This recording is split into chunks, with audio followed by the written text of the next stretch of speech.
Hi friends, ನೋಡಿ ನಮ್ಮೂರಲ್ಲಿ ಊರಬ್ಬ ಇತ್ತು. ದೀಪಗಳು ಮಾಡಿದ್ದೀರಿ ಮೊಬೈಲಲ್ಲಿ ನೋಡ್ಕೊಂಡು. ನಾವು ಕೈಯಾರನೇ ಮಾಡಿರೋದು. ಇದು ತೇರು ಹೆಂಗೆ ಬಂದೈತೆ ಅಂದರೆ ಸಖತ್ತಾಗಿ ಬಂದೈತೆ ಫ್ರೆಂಡ್ಸ್. ಎಕ್ಸ್ಪೆಕ್ಟ್ ಕೂಡ ಮಾಡಿರಲಿಲ್ಲ. ನೋಡ್ರಿ, ಮೆಜರ್ಮೆಂಟ್ ಎಲ್ಲ ತಗೊಂಡು ನಾನು ನನ್ನ ಮಕ್ಕಳು ಕುತ್ಕೊಂಡು ಒಂದು ವಾರ ಮಾಡಿದ್ದೀರಿ ಫ್ರೆಂಡ್ಸ್. ನಮ್ಮ ಯಜಮಾನ್ರನ್ನೇ ಹೆಲ್ಪ್ ಮಾಡ್ತಾಯಿದ್ರು, ಮೊಬೈಲಲ್ಲಿ ತೋರಿಸ್ತಾಯಿದ್ರು. ನೋಡಿರಿ, ಸ್ಕ್ವಯರೆಲ್ಲ ತೊಗೊಂಡ್ರಿ ಎಷ್ಟು ಮೆಜರ್ಮೆಂಟ್ ಐತೆ ಅಂತ ನನ್ನ ಮಗಳು ಮೊಬೈಲಲ್ಲಿ ತೋರಿಸ್ತಾಯಿದ್ರು ನಮ್ಮ ಯಜಮಾನ್ರು. ಮಾಡ್ತಾಯಿದ್ವಿ, ಮಾಡಿ ಸಖತ್ತಾಗಿ ಬಂದೈತೆ ಫ್ರೆಂಡ್ಸ್. ಇನ್ನೇನು ನನ್ನ ಮಗಳಲ್ಲಿ ಕುತ್ಕೊಂಡು ಏನೋ ರೇಗಿಸ್ತಾಯಿದ್ಲು ನನಗೆ. ಅವಳು ಹೇಳ್ತಾಯಿದ್ಲು ಹಂಗೆ ಮಾಡಿಬಿಟ್ಟು. ಆಮೇಲೆ ಅದನ್ನೆಲ್ಲ ಪೈಪ್ಗಳೆಲ್ಲ ತಂದು ಮೆತ್ತಿ ಚಕ್ರಗಳೆಲ್ಲ ಹಾಕಿ ಮೇಲೆ ಕಿರೀಟ ಎಲ್ಲ ಇಕ್ಕಿದ್ರಿ ಫ್ರೆಂಡ್ಸ್. ನೋಡಿರಿ, ಕೈಯಲ್ಲಿ ಹಿಡ್ಕೊಂಡಿದ್ದೀನಿ. ಅದ್ರ ಮೇಲ್ಗಡೆದು ನಮ್ಮ ಯಜಮಾನ್ರು ಮಾಡ್ತಾಯಿದ್ದಾರೆ, ಕೆಳಗಡೆದು ನಾನು ಮಾಡಿದ್ದು, ಮೇಲ್ಗಡೆದು ನನ್ನ ಯಜಮಾನ್ರು ಮಾಡ್ತಾಯಿದ್ಲು. ಇವಳು ಮೊಬೈಲ್ ಇಟ್ಕೊಂಡು ಲಾಗ್ ಮಾಡ್ತಾಯಿದ್ಲು. ಇವಳು ಗಮ್ಮೆಲ್ಲ ಎತ್ಕೊಂಡು ಎಲ್ಲ ಹಾಕ್ತಾಯಿದ್ಲು. ಇವಳು ಎಲ್ಲ ಕಟ್ ಮಾಡಿ ಲಾಸ್ಟಿಗೆ ಹಂಗೋ ಹಿಂಗೋ ಮಾಡಿ ತೇರು ಬಂದೈತೆ ಫ್ರೆಂಡ್ಸ್. ನೀವು ನೋಡ್ರಿ ಹೆಂಗೆ ಬಂದೈತೆ ಅಂದರೆ ನನ್ನ ಮಗಳಿಗೆಲ್ಲ ಕಿತ್ತಾಕೋದೆ ಅವಳ ಕೆಲಸ. ಸಣ್ಣವಳು ನಾವು ಮಾಡೋದಕ್ಕೆ ಅವಳು ಕಿತ್ತಾಕೋದು, ಅದೇ ಒಂದು ದೊಡ್ಡ ಕೆಲಸ ಆಗಿತ್ತು. ಇವಳು ಏನೋ ಮಾಡ್ತಾಯಿದ್ಲು ಫ್ರೆಂಡ್ಸ್. ಏನೇನೋ ಹೆಲ್ಪ್ ಮಾಡಿಕೊಂಡು ಮಾತಾಡಿಕೊಂಡು ಏನೋ ಕೆಲಸ ಮಾಡ್ತಾಯಿದ್ಲು. ಹಂಗೋ ಹಿಂಗೋ ಎಲ್ಲ ಮಾಡಿ ಲಾಸ್ಟಿಗೆ ಮೆತ್ಬಿಟ್ಟು ಗಮ್ ಹಾಕಿ ಜಾಸ್ತಿ ಎಲ್ಲ ಮುಗ್ದಿತ್ತು ಫ್ರೆಂಡ್ಸ್. ದೀಪ ಉಡಿದ್ರೆ ಮಾತ್ರ ಏನೂ ಆಗಬಾರ್ದು ಅಂತ ಒಂದು ಸಿಲ್ವರ್ ಪೇಪರ್ ಹಾಕಬೇಕಾಗಿತ್ತು. ಗಾಯ್ಸ್, ಇವಾಗ ನಾ ಬಂದು ಊಟ ತಿಂದ್ಬಿಟ್ಟು ಬಂದು ಕುತ್ಕೊಂಡೆ. ಎಷ್ಟು ನಮ್ಮ ಅಮ್ಮನ ರೇಗಿಸ್ತಿದ್ದೆ ಅಂದರೆ 2-3 ಸತಿ ಬೈಸ್ಕೊಳಕ್ಕೆ ಹೋದೆ. ಆದರೂ ನಾವು ಸುಮ್ಮನೆ ಇರ್ತೀರಾ? ಎಷ್ಟು ರೇಗಿಸ್ತಿದ್ದೆ ಅಂದರೆ ಒಂದು ಸತಿ ಫುಲ್ಲು ರೇಗಿಸ್ಬಿಟ್ಟು ನಮ್ಮಮ್ಮ ಹೊಡಿಯೋಕೆ ಬಂದರೂ ಇನ್ನೂ ರೇಗಿಸ್ತಿದ್ದೆ ಗಾಯ್ಸ್. ನಾನು ಸ್ವಲ್ಪ ಅವರೆಲ್ಲ ಏನೇನೋ ಮಾಡ್ತಿದ್ರು, ಅದನ್ನೆಲ್ಲ ನೋಡಿದೆ. ನಾನಂತೂ ಹೆಲ್ಪ್ ಮಾಡೋದಿಲ್ಲ ಗಾಯ್ಸ್. ಹೆಲ್ಪ್ ಮಾಡಿದ್ರೆ ಅದು ಹಾಳಾಗೋಗುತ್ತೆ ಅಂತ ಗೊತ್ತಿತ್ತು. ಅದಕ್ಕೆ ನಾನೇನೋ ಹಾಡಾಡ್ಕೊಂಡು ಸುಮ್ಮನೆ ಕುತ್ಕೊಂಡಿದ್ದೆ. ಅವರೆಲ್ಲ ಅವ್ರ ಪಾಡ್ಗೆ ಅವ್ರು ಏನೇನೋ ಮಾಡ್ತಿದ್ರು. ನಾನು ಅವ್ರು ಮಾಡಿದ್ದನು ಅದು ಸರಿಯಿಲ್ಲ ಇದು ಸರಿಯಿಲ್ಲ ಅಂತ ರೇಗಿಸ್ತಾ ಇದ್ದೆ. ಹಾಯ್ ಫ್ರೆಂಡ್ಸ್, ನೋಡಿ ನಮ್ಮ ತೇರು ರೆಡಿ ಆಗೈತೆ.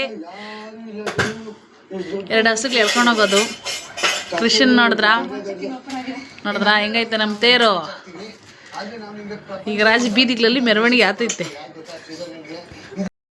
ನೋಡಿ ಫ್ರೆಂಡ್ಸ್. ಫೈನಲಾಗಿ ಯಾವ ಥರ ಬಂದೈತೆ ನಮ್ಮ ತೇರು ಅಂತ ನೋಡ್ರಿ. ಅವಳು ಬಿಚ್ತಾವಳೆ, ಎಷ್ಟು ಚೆನ್ನಾಗಿ ಬಂದೈತೆ ಅಂದರೆ ಸಖತ್ತಾಗಿ ಬಂದೈತೆ ಫ್ರೆಂಡ್ಸ್.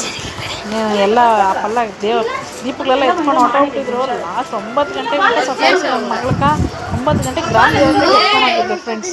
ಫಸ್ಟು ಸಣ್ಣವಳು ಮನೇಲಿ ಬಂದ್ಬಿಟ್ಲು. ಆಮೇಲೆ ಗ್ರಾಮ ದೇವತೆಗೆ ಫೈನಲಾಗಿ ಸಖತ್ತಾಗಿ ಮಾಡಿ ಕಳಿಸಿದ್ರು ಫ್ರೆಂಡ್ಸ್. ಎಲ್ಲರೂ ಮನೆಯವರೆಲ್ಲ ಸೇರಿ ಒಂದು ವಾರ ಕಷ್ಟಪಟ್ಟು ಮಾಡಿರುವ ತೇರುಗಳು, ಎತ್ತುಗಳು, ಹಸುಗಳು ನೋಡಿ ಫ್ರೆಂಡ್ಸ್. 2 ಹಸುಗಳು ಚೆನ್ನಾಗವ, ಎತ್ತಿಗೆ ಚೆನ್ನಾಗವ. ಕಮೆಂಟ್ ಮಾಡಿ ಫ್ರೆಂಡ್ಸ್. ನೋಡಿ ಫ್ರೆಂಡ್ಸ್, ಸಖತ್ತಾಗಿ ಎತ್ತಿಗೆ ಅಂದರೆ ಯಾರು ಗೊತ್ತಾ ಫ್ರೆಂಡ್ಸ್? ನಮ್ಮ ಮಕ್ಕಳು ಇಬ್ಬರು ಗೊತ್ತಾ? ದೇವಸ್ಥಾನದಲ್ಲಿ ಹೋಗ್ತಾರೆ. ನಮ್ಮ ತೇರು ಎಲ್ಲಿ ಕಾಣಿಸ್ತಾ ಇಲ್ಲ.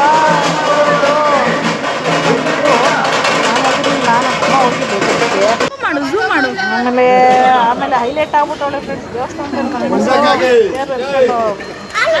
ಬೋರ್ಡಲ್ಲೇ ಬಂದ್ಬಿಟ್ಟಿದ್ಲು. ಎಲ್ ಇ ಡಿ ಟಿವಿಲಿ ಬಂದ್ಬಿಟ್ಲು, ನೋಡಿದೆ. ಆಮೇಲೆ ನಮ್ಮ ತಾಯಿ ಎತ್ಕೊಬತ್ತ ನೋಡಿ ಫ್ರೆಂಡ್ಸ್. ನಮ್ಮ ತೇರು ಕಾಣಿಸ್ಕೊಂತು. ನಮ್ಮಮ್ಮ ಅವ್ರಿಗೆ ಎತ್ಕೊಳಕ್ಕಾಗಿಲ್ಲ ಅನ್ಸುತ್ತೆ. ನಮ್ಮಮ್ಮ ಎತ್ಕೊಬತ್ತ ಎಲ್ಲ ಬೆಳ್ಕೊಂಡು ಬಂದ್ವಿ ಫ್ರೆಂಡ್ಸ್. ಆಮೇಲೆ ನಮ್ಮ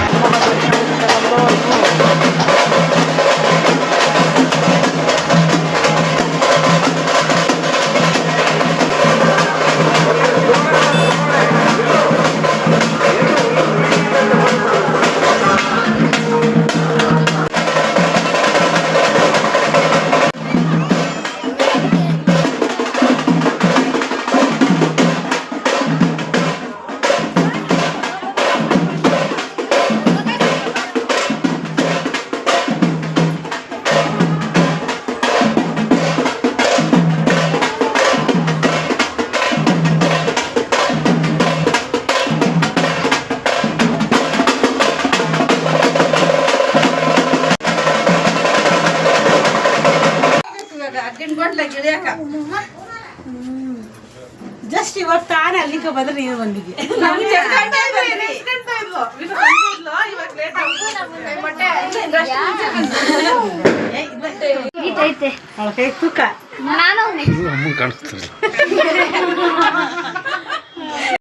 ಇವಳು 2ನೇ ತಂಗಿ ಫ್ರೆಂಡ್ಸ್. ಲೈಕ್ ಮಾಡಿ, ಶೇರ್ ಮಾಡಿ, ಕಮೆಂಟ್ ಮಾಡಿ.